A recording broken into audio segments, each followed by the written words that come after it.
Então, vamos continuar dentro do tema que falei de manhã e leio-vos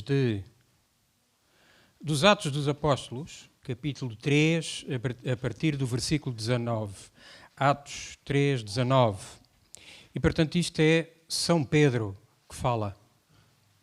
Arrependei-vos, portanto, e convertei-vos, para que os vossos pecados sejam apagados, e assim o Senhor vos conceda os tempos de conforto, quando Ele enviar aquele que vos foi destinado, o Messias Jesus, que deve permanecer no céu até ao momento da restauração de todas as coisas, de que Deus falou outrora, pela boca dos seus santos profetas.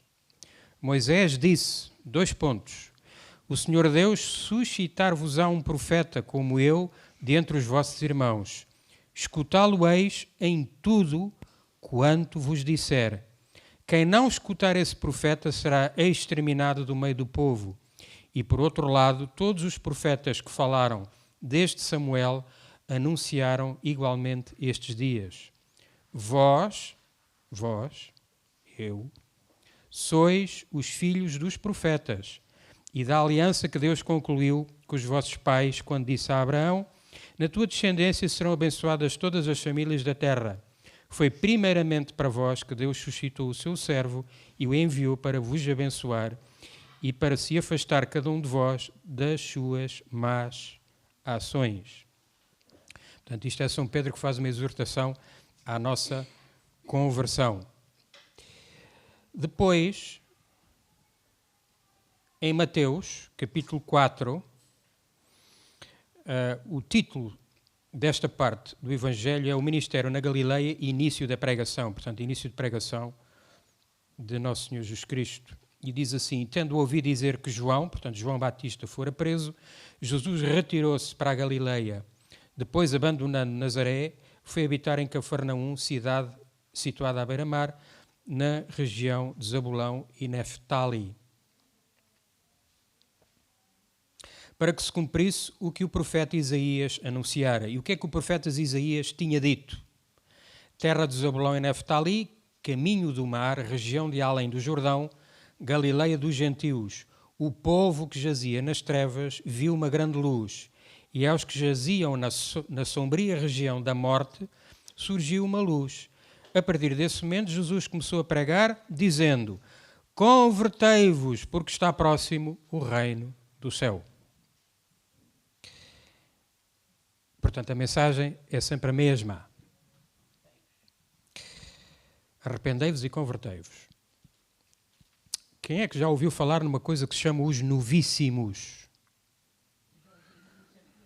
Não? E sabem o que é os novíssimos? Pronto. Os novíssimos são 4 coisas que, infelizmente, hoje andam muito arredadas até dentro da Igreja Católica. Pouca gente fala nisto e são 4 coisas muito certas, muito importantes e que todos nós devíamos ter na ponta da língua e que devíamos pensar todos os dias. Tchá-tchã. Quais são? Morte, juízo, céu e inferno. Oh, Sr. Arnaldo, já vem lá você com essa conversa. Mas a questão é sempre a mesma. Portanto, lembra-se o que é que falámos hoje de manhã e a questão é esta. Eu posso levar a minha vidinha entretido, não como a avestruz. Portanto, a avestruz, sabem como é que faz a avestruz quando vê um perigo? Procura um buraco, mete a cabeça lá dentro e, como dizem os nossos queridos irmãos em Espanha, não passa nada. Não passa nada, não passa nada, não passa nada. Vem o leão e já passou. Não é? Já foi. E, portanto, qualquer cristão católico que tome essa atitude corre o sério risco de ir parar ao grelhador. Pois. E, portanto, há uma coisa que eu costumo dizer e que vocês já ouviram bastantes vezes, que é, pelo menos vocês, a partir de hoje, deste sábado, não têm a desculpa de dizer: mas nunca ninguém me disse, nunca ninguém me avisou. Portanto, hoje vocês são avisados disso. Agora, se não quiserem fazer, aí já é outra questão, já são outros 500. E, portanto, o que é que são os novíssimos? São 4 coisas muito novas, é por isso que chamam novíssimos, e que a gente mais tarde ou mais cedo vai encontrar. Obviamente a gente gosta da vida, a vida é um grande dom, portanto seja mais tarde do que cedo, não é? Se assim Deus permitir. Eu vou-vos ler um escrito de São João Bosco, um grande santo da Igreja Católica, e que o título é precisamente Meditações de São João Bosco, a morte, o juízo e o inferno, e obviamente o céu. Ele diz-nos assim: desejo, meus filhos, que façais diariamente um pouco de meditação. Por isso, ofereço-vos alguns breves pensamentos para cada dia da semana e espero que os lereis com atenção, caso não tenhais outro livro mais apropriado. Eu agora ia-me lembrar de uma coisa, por exemplo, há aqui alguém que sofre de prisão de ventre? Várias pessoas. Pronto.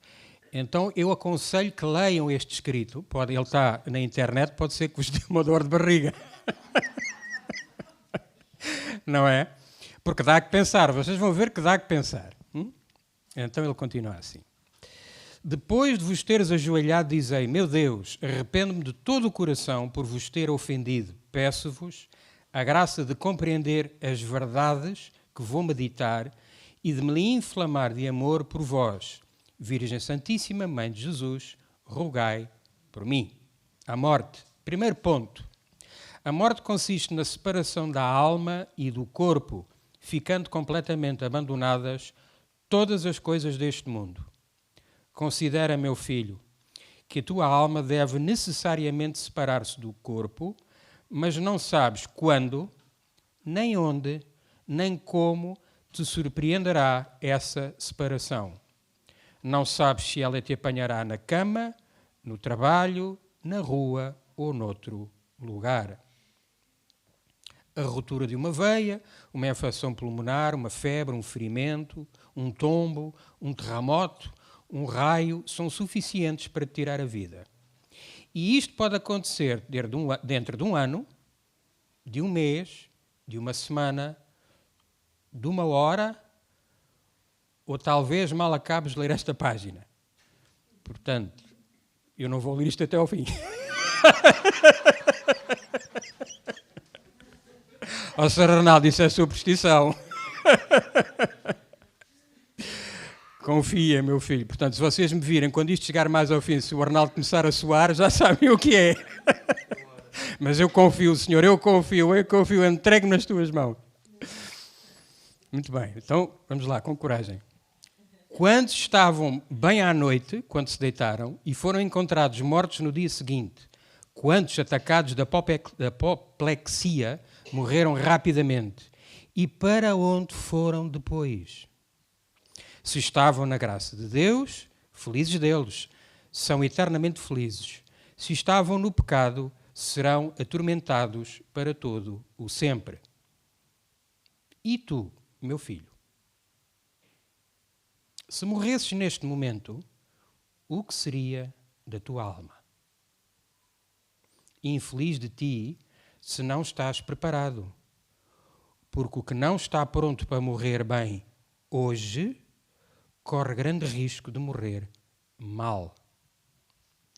O lugar e a hora da tua morte não te são conhecidos, mas é certíssimo que ela virá. Ainda supondo que não te surpreenda uma morte repentina ou violenta, sem embargo, a última hora da tua vida há de chegar. Nessa hora, estendido sobre o leito, assistido por um sacerdote que rezará junto de ti as orações dos agonizantes, rodeado pela tua família que chora, com o crucifixo numa mão e uma vela acesa na outra, te encontrarás às portas da eternidade. A tua cabeça sentirá dores e não encontrarás repouso. A tua visão estará obscurecida, a tua língua estará a arder, a tua garganta seca, o teu peito oprimido, o sangue gelará nas tuas veias, o teu corpo será consumido pela enfermidade e o teu coração trespassado por 1000 dores. Quando a alma tiver abandonado o corpo, este, coberto por uma mortalha, será lançado num buraco, onde se converterá em podridão. Os vermes o devorarão e de ti só restarão alguns ossos descarnados e um pouco de pó mal cheiroso. Abre uma tumba e observa o que restou de um jovem rico, de um homem poderoso no mundo. Pó e podridão, o mesmo te acontecerá a ti. Lê estas considerações com atenção, meu filho, e lembra-te de que elas se aplicam a ti como a todos os homens.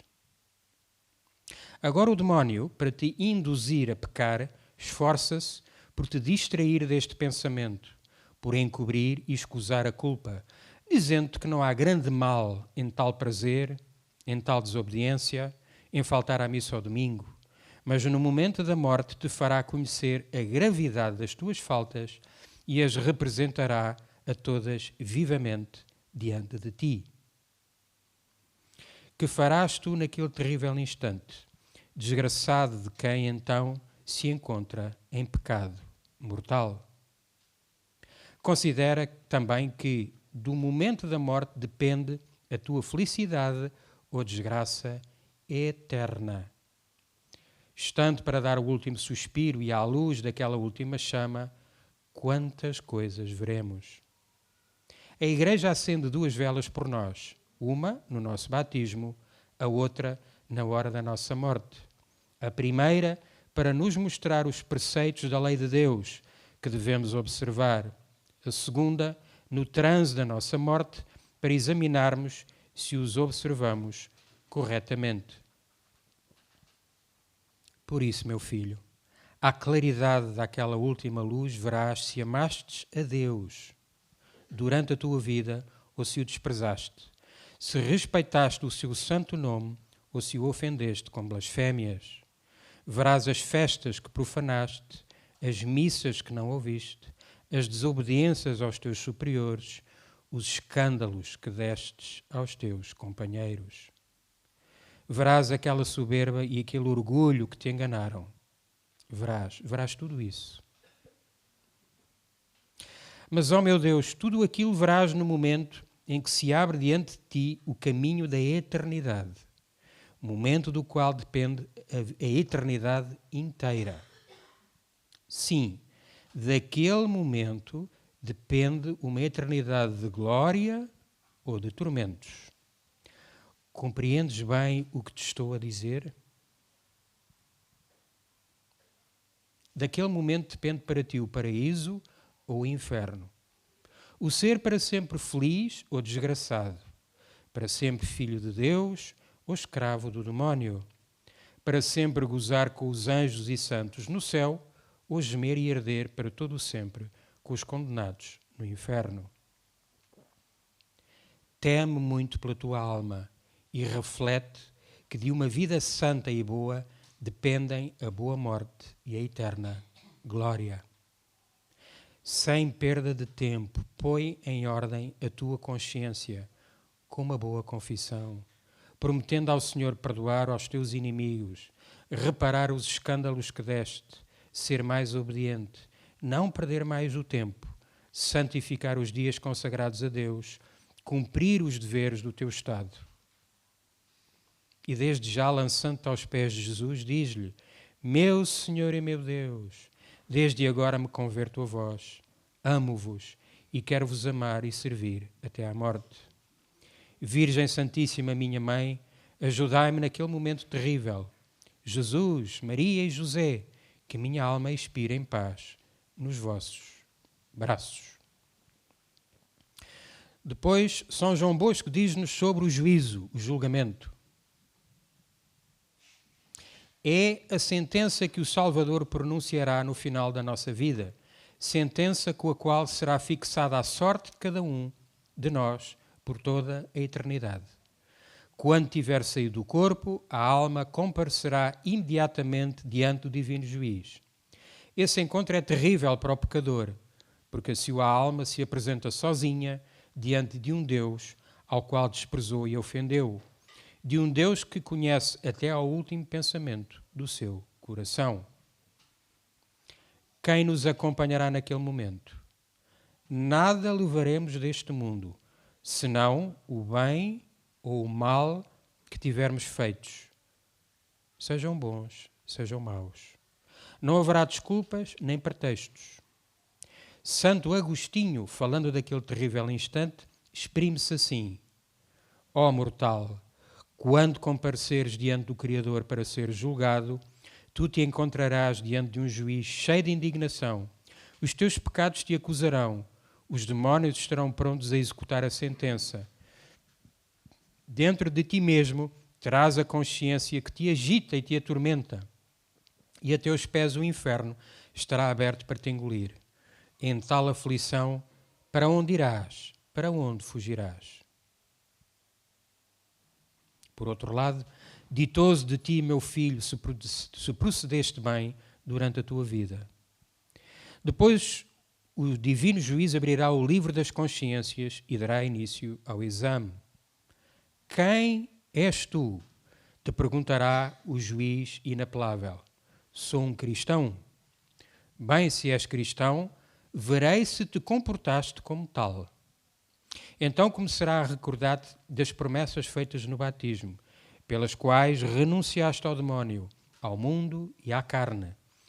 Te representará as graças que te concedeu, os sacramentos que recebestes, as pregações, as instruções, os conselhos dos teus confessores, as correções dos teus pais. Tudo isto te será colocado diante dos olhos. Mas tu, dirá o divino juiz, apesar de tantos dons, de tantas graças, como correspondeste mal à fé que professaste? Logo que chegaste ao uso da razão, começaste a ofender-me com mentiras, com faltas de respeito na igreja, com desobediência aos pais e com muitas outras transgressões dos teus deveres. Se pelo menos te houvesses portado bem quando te tornaste mais crescido, mas com a idade só cresceste no desprezo da minha lei. Missas perdidas, profanações de dias festivos, blasfémias, más conversas, confissões mal feitas, comunhões às vezes sacrílegas, escândalos dados aos teus companheiros, eis o que fizeste em vez de me servires. Ao escandaloso se dirigirá cheio de indignação e dirá: vês aquela alma que caminha pela senda do pecado? Foste tu que lhe ensinaste a maldade com as tuas palavras escandalosas. Se tivesses sido bom cristão, deverias ter ensinado aos teus companheiros o caminho do céu, mas fizeste exatamente o contrário, ensinando-lhes o caminho da perdição. Vês aquela alma que está no inferno? Foste tu que me roubaste com os teus pérfidos conselhos e entregaste ao demónio, sendo tu a causa da sua perdição eterna. Agora a tua alma pagará a perfídia daquele escândalo. Que te parece deste exame, meu filho? Que te dirá a tua consciência? Ainda tens tempo. Se quiseres, pede a Deus perdão dos teus pecados, prometendo sinceramente nunca voltar a ofendê-lo. E começa hoje mesmo uma vida cristã. Assim poderás adquirir um tesouro de boas obras para quando tiveres que comparecer diante do tribunal de Jesus Cristo. Em vista de um exame tão rigoroso pelo divino juiz, o pecador tratará de se desculpar, dizendo que não esperava ser julgado com tanta severidade. Mas o Senhor lhe responderá: não ouviste naquela pregação do catecismo? Não leste naquele livro que eu ia pedir contas de tudo?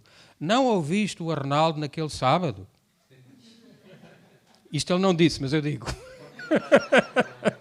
Amém?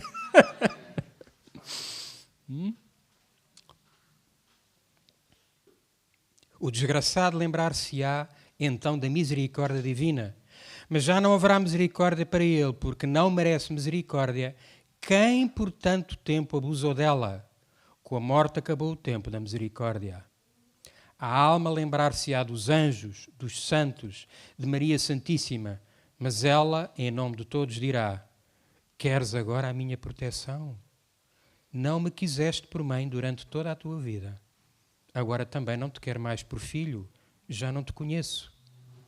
Então o pecador, encontrando-se perdido, pedirá gritando às montanhas, aos penhascos, que o escondam, Mas estes não se moverão, invocará o inferno e o verá aberto diante de si.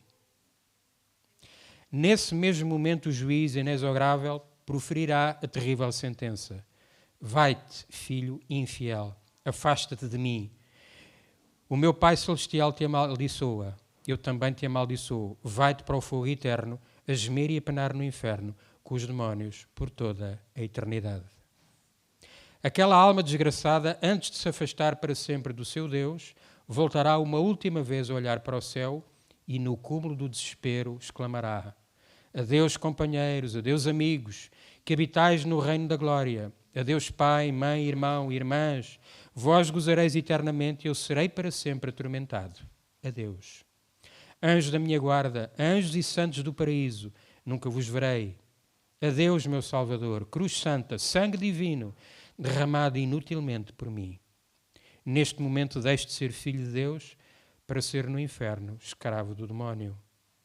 Então aquela alma infeliz cairá nas garras dos demónios, que a arrastarão e precipitarão nos abismos de penas, de misérias e de tormentos eternos. Não temes, meu filho, que te aconteça o mesmo?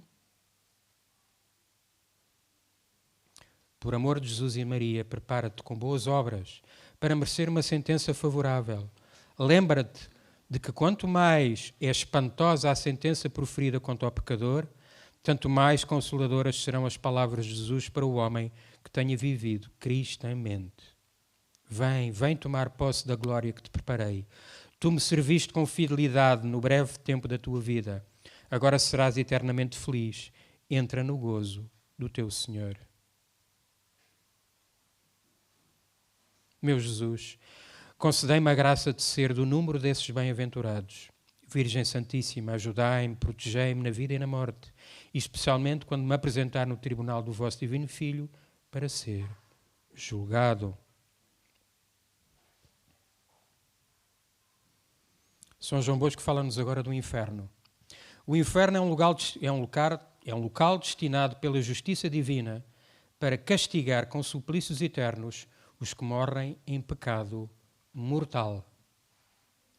A primeira pena que os condenados padecem no inferno é a dos sentidos, por ser todo o seu corpo atormentado por um fogo que arde horrivelmente, sem nunca diminuir.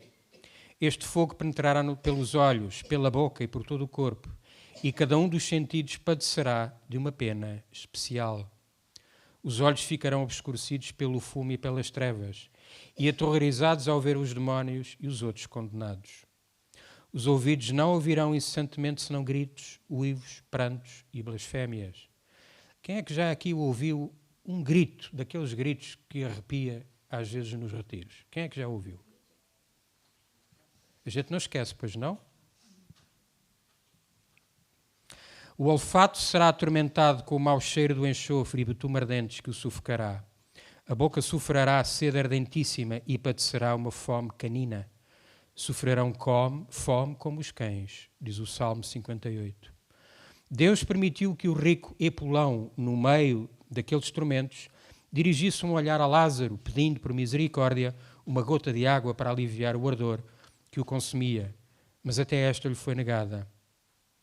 Aqueles infelizes no meio das chamas, devorados pela fome e sede, atormentados por um fogo que não cessa, bradam, uivam e desesperam. Ah, inferno, inferno, como são desgraçados os que caem nos teus abismos. E tu, meu filho, que dizes? Se tivesses que morrer neste momento, para onde irias?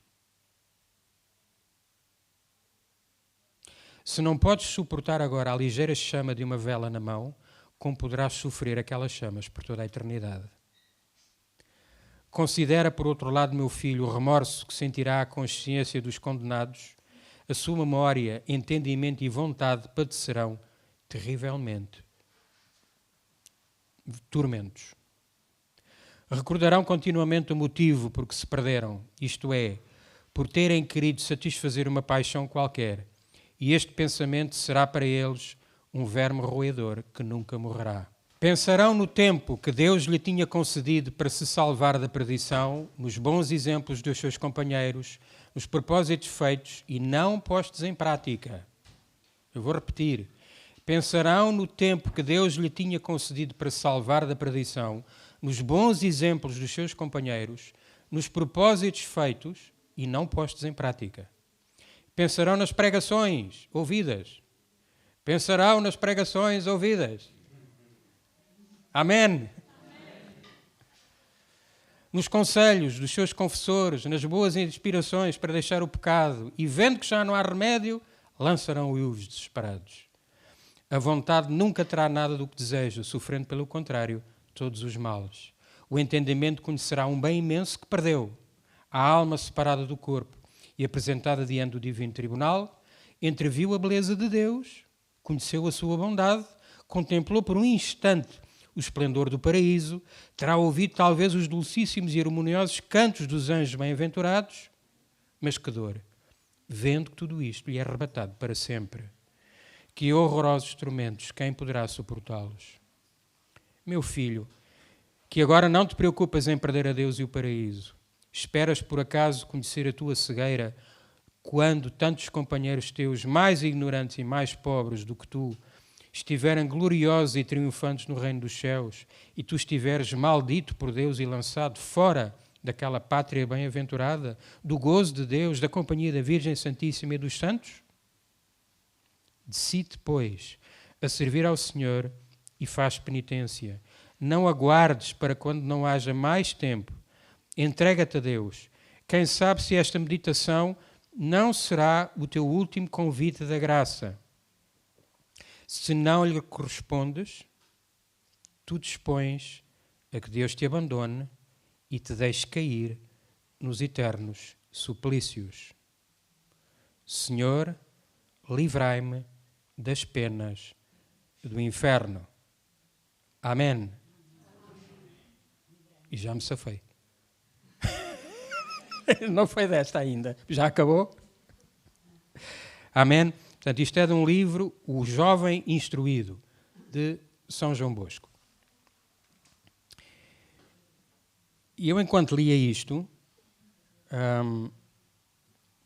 há uma coisa que às vezes acontece, pelo menos a mim já me aconteceu, quando nós vamos a um funeral, que é, nos funerais, todos são santos, vocês já repararam. Portanto, ela pode ter sido a maior pecadora, ele pode ter sido o maior patife, mas naquele momento, ele era tão bom, era tão marido, é só elogios. E eu conto-vos a história de 3 amigos que estavam precisamente num funeral e estavam a dizer isso. Portanto, eles eram todos amigos, o amigo tinha falecido, e eles estavam-se a lembrar dos fins de semana que tinham passado, das atividades que tinham feito, enfim, tudo aquilo, e todos diziam, realmente ele era um tipo, era bom amigo, era bem disposto, enfim, pronto. E há um deles que vira-se para os outros e diz assim, mas já agora, olha lá, o teu Manuel, no dia do teu funeral, o que é que tu gostavas que dissessem de ti, o que os outros dissessem de ti? E o Manuel diz assim, espera lá, isso é uma pergunta difícil, o que é que eu gostava? Olha, eu gostava que dissessem de mim o seguinte, o Manuel era um tipo amigo do seu amigo, pronto sempre para a farra, para beber umas cervejolas, comer uns termossos, ir passear, ir para a noite, ir ver a Fórmula 1, fazer corridas de carro, estava sempre pronto para a diversão, bem disposto, maravilha, dava gosto de estar com ele. Muito bem. Então e tu, ó José? O José era assim mais compenetrado, era outro tipo de pessoa e dizia, não, eu gostava que dissessem de mim que eu tinha sido um bom pai de família, que tinha educado bem os meus filhos, um bom colega de trabalho,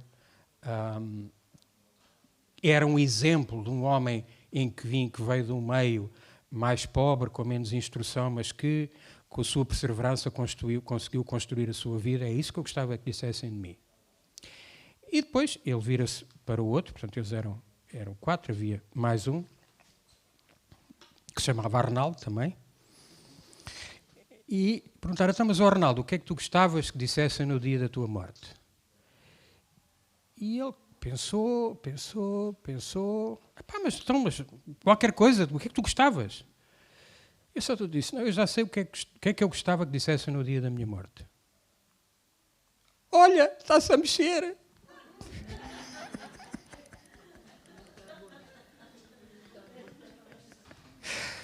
Era bom, não era? Portanto, se ele está a mexer, é porque ainda não foi desta. Não é? Ora bem, obviamente que a gente brinca com estas coisas, obviamente que eu sei que este texto é um bocadinho pesado, não é? Porque nos toca cá a fundo, é como a palavra de Deus. Jesus disse, a minha palavra é como espada de dois gumes, corta a eito, corta os corações. Quando a palavra é proclamada, quando certas coisas nos são ditas, acaba às vezes até por ser doloroso. Quem já ouviu o meu testemunho, isso aconteceu comigo. Portanto, naquele retiro de casais, onde eu ouvi alguém dizer umas coisas assim destas, assim, não é? Por exemplo, no meu caso, eu levei uma vida muito dissoluta, uma vida muito pecado com mulheres, com sexo, com pornografia, com, enfim, muita coisa feia. E quando eu ouvi um padre, quer dizer, naquela tarde, não é, ler Gálatas 5, as obras da carne e as obras do Espírito, e dizer, está aqui primeiro as obras da carne, fornicação, e depois dizia orgias, aquelas coisas todas, e no fim dizia, e os que praticarem tais coisas não herdarão o reino dos céus, portanto vão para o inferno, são condenados. Nunca ninguém tinha dito aquilo, enfim, com aquela aspereza, sem espinhas, preto no branco. E realmente naquelas palavras eu revi a minha vida, não é? E comecei-me a sentir muito mal na minha cadeira, comecei, para onde é que eu fujo? Onde é que está a porta? Não é? E portanto são estas palavras, este texto é difícil, é um texto duro, mas é como o exemplo que alguns já ouviram, que eu vou dar e que eu gosto muito. É como quando nós temos um frúnculo na perna. Quem é que já teve um frúnculo na perna? Daqueles que começa, a gente tem um pelo encravado, a gente vai fazendo assim, aquilo fica vermelho, ganha uma cabecinha de pus, depois começa a ficar maior e a certa altura já não dá. A gente vai ao posto médico e tem lá uma senhora enfermeira que é bonita de morrer, muito querida, com uma vozinha. Ai, Sr. Ronaldo, venha cá. Então eu vou pôr uma pomadinha, ela põe uma pomadinha, faz um penso, o Ronaldo vai para casa, na semana vai lá outra vez, e vou para mais um bocadinho, uma pomadinha, e faço-lhe o penso. Aquilo vai crescendo, mas, Sr. enfermeiro, que isto cada vez me dói mais. Não, mas a gente vai pondo uma pomadinha e se vai ver que vai melhorar. E aquilo já vai por ali. E à quarta semana ou à quinta semana, quando o Arnaldo vai ao posto médico, não está lá aquela enfermeira, mas está a outra. Que é assim... bruta, mal disposta. Dizia, senhora enfermeira, eu tenho cá 20, tenho aqui um frungo. Baixa as calças. Baixa as calças, já lhe disse, sente-se ali, mostra lá isso. Zuca, tira o penso, sem dó na piedade. Está bem, vá, eu já venho. Vai buscar o spray da anestesia, pega num bisturi, zuca, ai! O pus saiu, ela espremeu, fez o penso e na semana seguinte o Arnaldo está bom, está curado. Porque era aquilo que devia ter sido feito. Não é? E nós, muitas vezes, na nossa vida espiritual, queremos pensinhos. Pensinhos. Pensinhos. Não, meu filho. Não é? Portanto, eu aproveito isto que está aqui para falar um bocadinho no que se passa hoje até mesmo dentro da Igreja Católica. Não é? Infelizmente, eu hoje vejo muitos dentro da Igreja Católica pôr só pensinhos. Deus é amor. Deus é amor. Deus perdoa. Deus é misericórdia. Mas não falam do outro lado.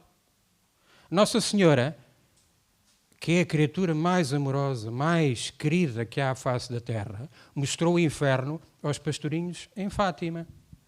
Portanto, Nossa Senhora fez apelos à conversão. Não só em Fátima, mas quer dizer, Nossa Senhora, ao longo das aparições de Mariana, ao longo dos séculos, tem vindo, meus filhos, lá está a velha história. Arrependei-vos e convertei-vos, arrependei-vos e convertei-vos, mudai de vida, mudai... Não se esqueçam que Deus existe. Para que haja verdadeiro arrependimento e conversão, é preciso que a palavra que é proclamada seja a verdade. E a verdade proclamada por Jesus Cristo não é só... Quem é que gosta de Pavlova? Quem é que conhece Pavlova? Ai, é tão bom. Claras batidas em suspiro, depois recheadas com doce de morango lá dentro, com chantilly, moranguinhos por cima, até me estou a arrepiar. Portanto, o Evangelho tem muita pavlova, tem toucinho do céu, ovos moles de Aveiro, tem essas coisas todas boas. Mas depois tem também outra parte que nos diz, se quer chegar à pavlova, ao toucinho do céu, aos doces, tens que mudar de vida, porque senão vais ter limonada sem açúcar, não é? E aquelas comidas, por exemplo, eu não gosto de favas, não é? Ou aquela espinafres, não é? Aquelas coisas que a gente não gosta, não é? Portanto,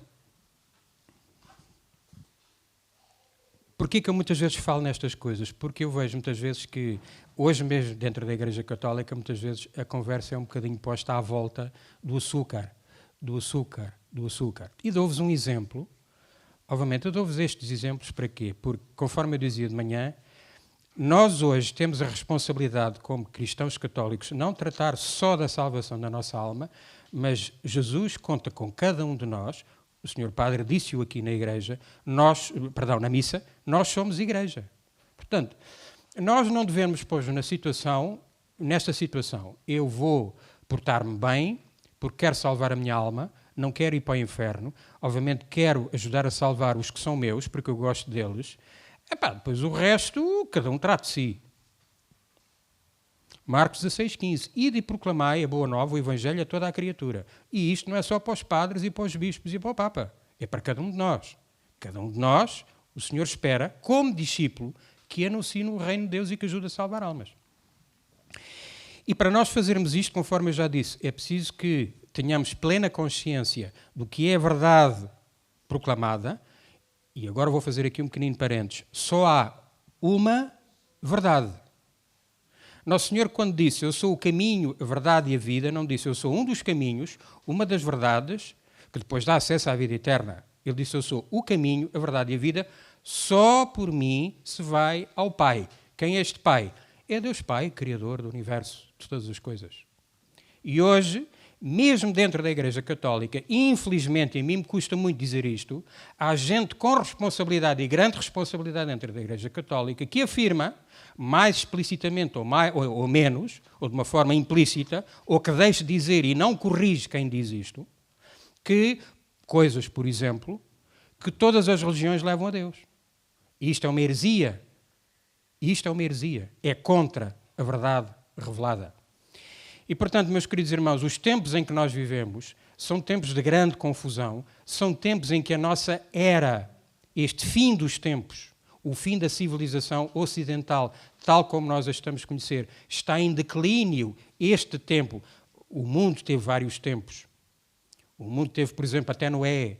O mundo teve, por exemplo, o Império Romano, que caiu, ruiu por terra. O Império Romano dominou grande parte da terra conhecida nessa altura, era dominada pelo Império Romano. E ele caiu. E a nossa sociedade, neste momento, está a cair.